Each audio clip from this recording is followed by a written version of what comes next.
Today, we're gonna take a look at the absolute worst thing every single Super Mario villain has done. And we're gonna kick things off by talking about the bad but forgivable deeds. Starting with King Watinga, whose worst deed was firing missiles at the player. Appearing as the boss of the Mario Paint minigame's Gnat Attack, King Watinga is eventually revealed to be the source of all insects in this mode, spawning fly children and shooting stinger missiles at the player. Not exactly the deepest character we're talking about today. He doesn't really have a backstory, just a grudge against your mouse cursor. I mean, we can't say that he redeemed himself, but we also can't really point out anything worth putting him on trial for. So you may be annoying King Watinga, but you're off the hook. Which brings us to Foreman Spike, whose worst deed was helping Bowser by building faulty hideouts to sabotage the Mario Brothers. Spike debuted in Wrecking Crew as a construction site antagonist who knocked Mario and Luigi off buildings mid-job. He's kinda like a toxic ex-boss who makes your life worse after you get fired. In Wrecking Crew 98, Spike goes full villain by joining forces with Bowser and building him hideouts designed to collapse like a Jenga tower in an earthquake. And it's not just petty, it's structurally unsound vengeance. Fortunately, Bowser wises up, realizes Spike's been feeding him sabotaged blueprints, and gives chase like an angry landlord with fire breath. And these days, Spike is nowhere to be found, and Super Mario Maker 2 has Toadette leading construction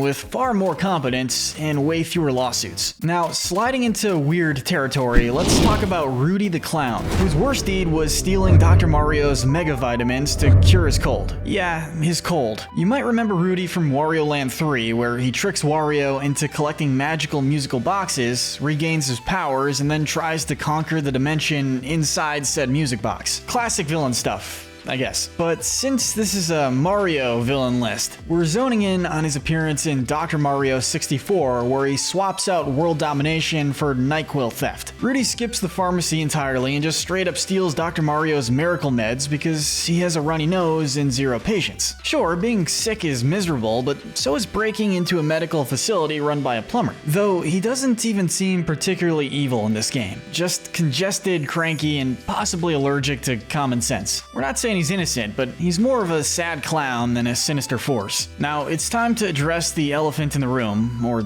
the big monkey. Let's talk about Donkey Kong, whose worst deed was repeatedly kidnapping Pauline out of infatuation. Donkey Kong is the OG Mario villain, and back in 1981, his whole thing was chucking barrels, climbing scaffolding, and abducting Mario's then-girlfriend, Pauline. But the timeline gets complicated, because the original Donkey Kong is now known as Cranky Kong, and the current Donkey Kong is his grandson. So really, this is a family tradition of poorly thought out romantic gestures. Across multiple games, especially in the Mario vs. Donkey Kong series, the current DK follows in his grandfather's footsteps, snatching Pauline again and again. It's played off as slapstick, but let's be real, kidnapping your crush isn't sweet, it's criminal. That said, we'll give him a little leeway because he is a monkey, and also DK seems to have moved on. He's changed for the better into a hero in his own right, or just racing karts, playing baseball, and even playing bongos. That said, Mario and Pauline don't seem to hold much of a grudge, but we kinda do. Also, side note, Donkey Kong Jr. made a math game. We're not mad,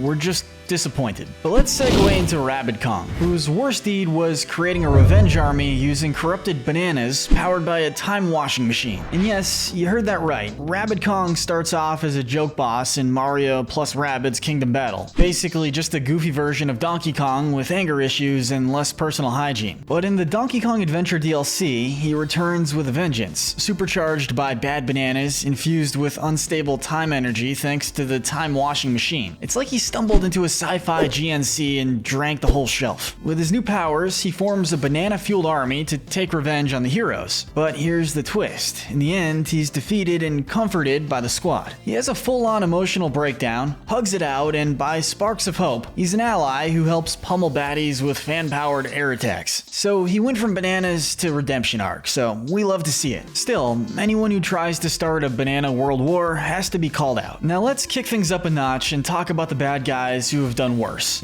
These deeds are bad. very bad. And we're gonna kick this category off with a fan favorite agent of chaos, Waluigi, whose worst deed was causing natural disasters in the Mushroom Kingdom by stealing magical musical keys. Ever since his debut in Mario Tennis on the Nintendo 64, Waluigi's been a staple in spin-offs. He golfs, he go-karts, he parties, he's not invited to Smash as a playable fighter, unless you count getting KO'd as an assist trophy, which we don't, but in a very rare main villain role in Dance Dance Revolution Mario Mix, Waluigi steals the 4 music keys from the Truffle Towers, items so powerful they can literally grant wishes. Unfortunately for him, his selfish theft causes floods, whirlpools, and mushroom wad chaos that can only be undone through the power of dance. Yes, dance. Mario and Luigi boogie their way to victory, and Waluigi is left to once again skulk back to the tennis courts, sabotaging doubles matches instead of ecosystems. And that's why you're not invited to Smash Bros. But let's talk about Bowser Jr., whose worst deed was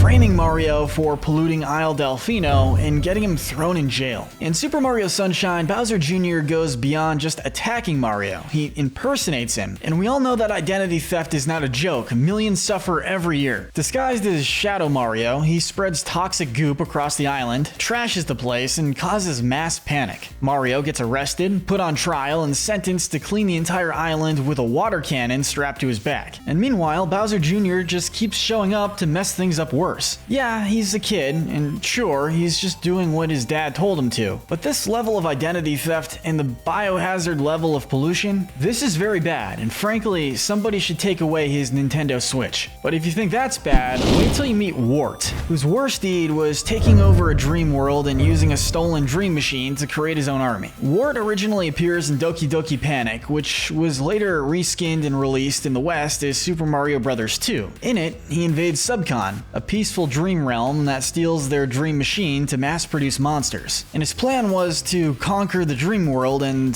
probably start charging for cloud storage or something. Thankfully, Mario and crew defeat him by chucking vegetables at his face, because dream logic, and Wart's never shown his face in a mainline Mario game again. Though, he did show up in Link's Awakening, actually helping Link by teaching him the Frog Song of Soul. So, I guess he's a complicated guy. Dream Tyrant by night, Zelda-friendly piano frog by day. We'll call it growth. Of course, Waluigi wouldn't even exist if not for the legend himself, Wario, whose worst deed was taking over Mario Land and brainwashing its citizens. In Super Mario Land 2, 6 golden coins, Wario takes Mario's private island. Yeah, the man owns an island and turns it into Wario World, seizing control and hypnotizing the locals into serving him. This wasn't just petty theft, it was childhood jealousy turned into full-blown occupation. Wario's beef with Mario goes all the way back to their youth, at least according to these old Nintendo Power comics, and this was his big revenge play. Thankfully, Mario returns to reclaim his castle, boots Wario off the island, and re-establishes himself as Mushroom Kingdom royalty. Wario has since evolved into more of an anti-hero in the Wario Land and WarioWare games, obsessed less with Mario and more with two things: money and garlic. These days, he's more nuisance than nemesis, but we wouldn't trust him near our wallets. Next is a package deal, the Koopalings, whose worst deed was stealing magic wands from kings and turning them into animals. These 7 troublemakers, Larry, Morton, Wendy, Iggy, Roy, Lemmy, and Ludwig, first appeared in Super Mario Bros. 3, and let's just say their parenting situation is confusing to say the least. Sometimes they're Bowser's kids, other times they're just loyal minions. Either way, they regularly assist in his evil schemes, often by hijacking castles and acting as mini-bosses across multiple worlds. But their original and worst offense was stealing the royal wands from 7 kings and transforming them into animals, which, when you think about it, is actually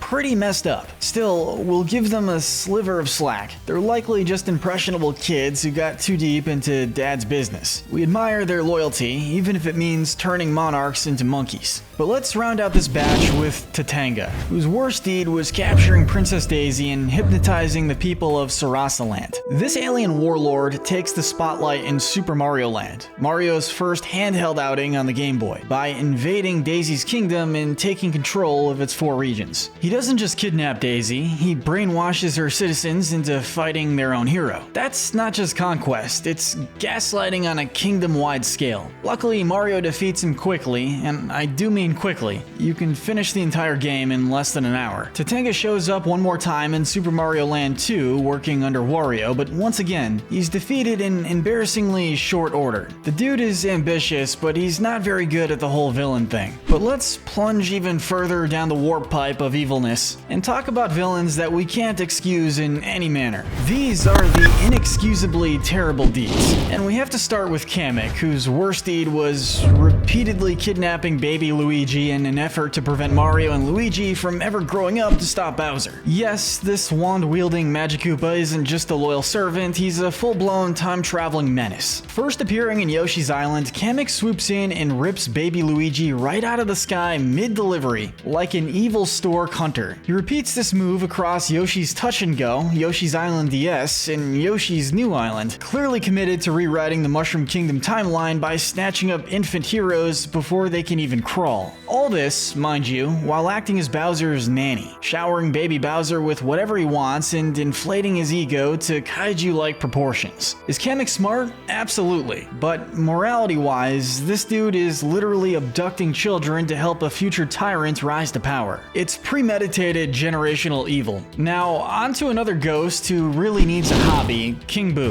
whose worst deed was trapping Mario and his friends inside cursed paintings. This spectral art collector first made headlines in Luigi's Mansion by successfully capturing Mario and using him as ghost bait for Luigi. Over the series, King Boo's ambitions escalate, from one brother to both, and then the princess, the Toads, and presumably anyone with Mushroom Kingdom citizenship. It's creative, sure. He's basically turning the Mushroom Kingdom into his own haunted museum exhibit, but it's also genuinely twisted. He doesn't just imprison them, he hangs them on the wall for display like ghost-themed NFTs. And yet, he's never fully destroyed. Luigi keeps sucking him up, but like a spooky cockroach, he always finds his way back. From a moral standpoint, King Boo is the classic revenge until the end of time villain. And the worst part is that he actually enjoys it. He's not just trying to win, he wants to gloat forever with you frozen on his gallery wall. Now let's take a chilly detour to Snow King, whose worst deed was attempting to freeze the entire world out of revenge. In Mario Golf Super Rush, Snow King starts as a former ruler of Mount Snow who's ousted by Bowser when the Koopa King torches the land with his power flame. Years later, Snow King returns from magical cryosleep and, because subtlety isn't his strong suit, decides to get even by flash freezing the entire world. And it's like, bro, we get it, you're upset Bowser melted your mountain, but global climate sabotage is a bit much. He's less misunderstood villain and more Elsa with a vendetta. Fortunately, Wario and Waluigi somehow manage to save the day, which honestly raises more questions than answers. Still, while we do sympathize with his origin story, it's hard to defend a dude whose first instinct is mass freeze every ecosystem until my revenge arc is over. Cold-hearted in every sense. And now we move into RPG territory with Smithy, whose worst deed was trying to take over the world using wish-granting star pieces. In Super Mario RPG Legend of the Seven Stars, Smithy doesn't just break into the Mushroom Kingdom. He crashes in from another dimension, takes over Bowser's Keep, and begins forging an army of weaponized machines. And his goal is to collect the 7 star pieces that grant wishes, and use them to become supreme ruler. Because being a 20-ton hammer-headed deathbot just wasn't enough. What makes Smithy dangerous isn't just his plan, it's how influential he is. He sets the standard for future RPG villains. Collect magical stars, grant evil wish, profit. Is world domination a cliche? Sure, but Smithy has no tragic backstory, no redeeming qualities, just gears, hate, and very bad intentions. He's the kind of villain you don't try to reason with, you just aim for that off switch. And keeping with RPG royalty,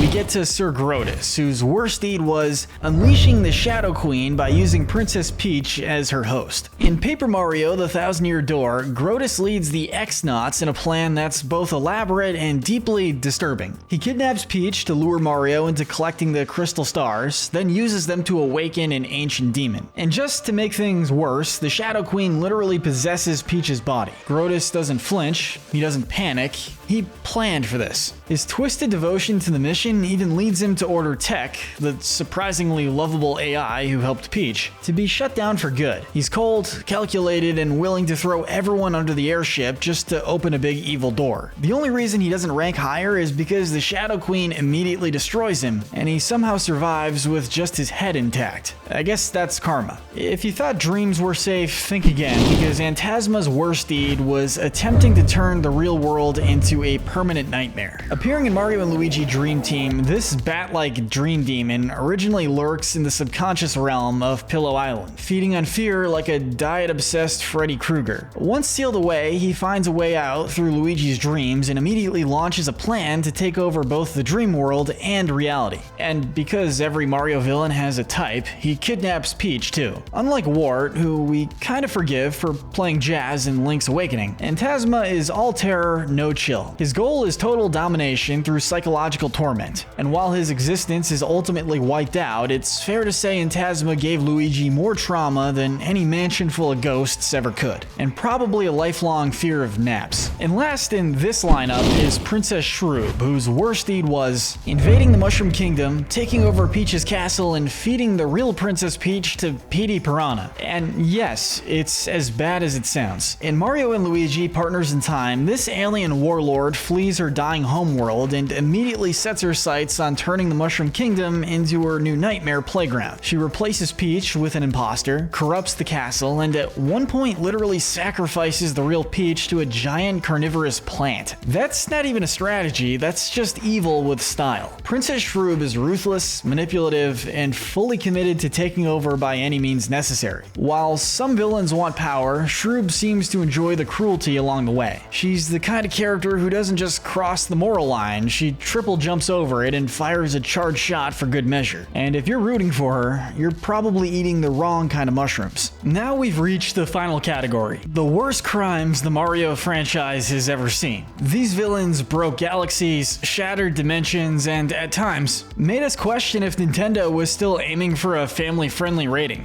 These are the unspeakably horrible deeds. And folding his way into our first spot in this section, we have King Ollie, whose worst deed was attempting to erase all Toads from existence. In Paper Mario: The Origami King, Ollie isn't just a misunderstood villain with daddy issues. He's a genocidal paper zealot. After being brought to life via the Forbidden Fold of Life technique, Ollie reads an unfortunate inscription on his body and snaps, deciding that the world would be better off Toad-free. He brainwashes Bowser's army, folds Princess Peach into a cultist queen, and unleashes chaos across the Mushroom Kingdom. The morality here is a little murky. Sure, Ollie's motivations were born from pain, and yes, he does redeem himself posthumously by granting Olivia a wish to undo everything. But let's not forget, mass Toad extinction was still the goal. And while some of us may have fantasized about silencing those screechy voices at times, you don't actually go and do it, Ollie. That's what mute buttons are for. Of course, what kind of villain roundup would this be without Bowser, whose worst deed was creating a black hole that could have consumed an entire galaxy? You've seen him steal Peach, you've seen him torch kingdoms, but in Super Mario Galaxy, Bowser said screw it and went full cosmic horror, warping space itself to build a monstrous empire and threatening to collapse reality into a black hole. If not for the heroic sacrifice of several Lumas, the galaxy would have been gone. Poof. Goodbye planets, goodbye life. Morally, this is Bowser at his most unhinged. Even if he has his occasional soft side, raising Bowser Jr., helping out in the RPG games, nothing excuses casually risking universal collapse because you're feeling a bit spicy. Galaxy Bowser isn't just evil, he's reckless, destructive, and dangerously dumb with too much power. The only reason he's not higher is because deep down, Bowser can sometimes still be reasoned with. Sometimes.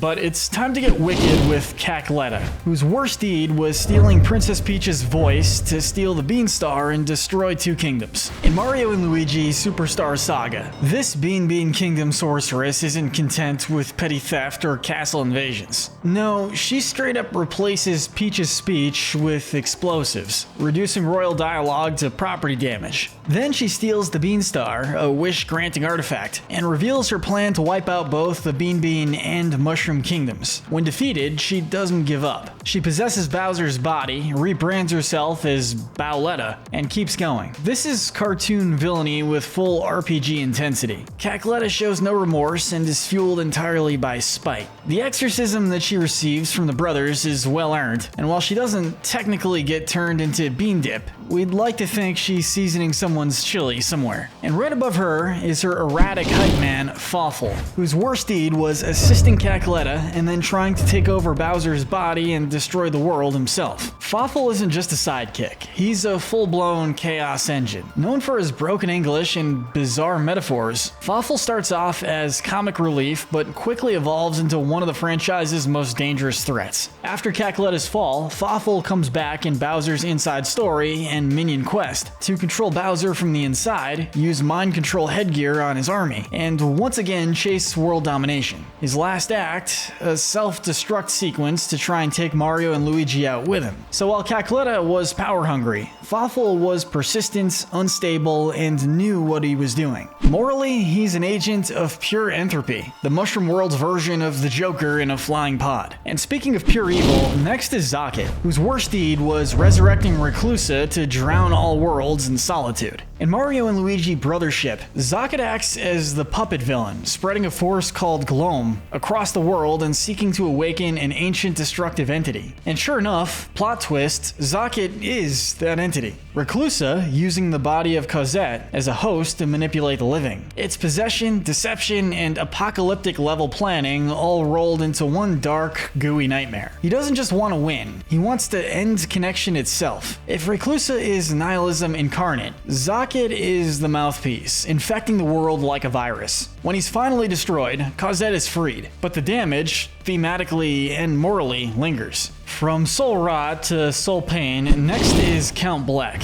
whose worst deed was destroying his own dimension and nearly wiping out all others out of despair. In Super Paper Mario, Count Bleck is one of the rare villains who commits atrocities for love. And that somehow makes it worse. After believing his beloved Timpani is gone forever, Bleck goes full emo god and unleashes the Chaos Heart, opening the void to erase every dimension in existence. It's an emotional reaction with multiversal consequences. What makes Bleck a morally fascinating case is his eventual remorse. When he realizes Timpani is still alive, he switches sides and helps the heroes stop dementia. So yeah, he does help save the world, but not before destroying his own and nearly erasing everyone else. That's like knocking over a skyscraper and then holding the door open at the hospital. You helped, but the damage is done. But now we get into our top 3 villains with the most evil deeds. Let's talk about the Shadow Queen, whose worst deed was destroying an entire city and attempting to rise again to rule the world through Peach's body. This ancient demon from Paper Mario, the Thousand-Year Door, doesn't mess around. She leveled an ancient civilization beneath Rogueport and then chilled behind a door for 1,000 years, waiting to continue her campaign of annihilation. When she's finally awakened, she immediately possesses Princess Peach and nearly resumes her genocidal plan. No charm, no motive beyond destruction. The Shadow Queen is one of the purest representation of evil in this entire franchise. Cold, ruthless, and legendary. If Peach had been a weaker host, or if Mario had been 5 minutes late, it would have been game over. Which brings us to Reclusa,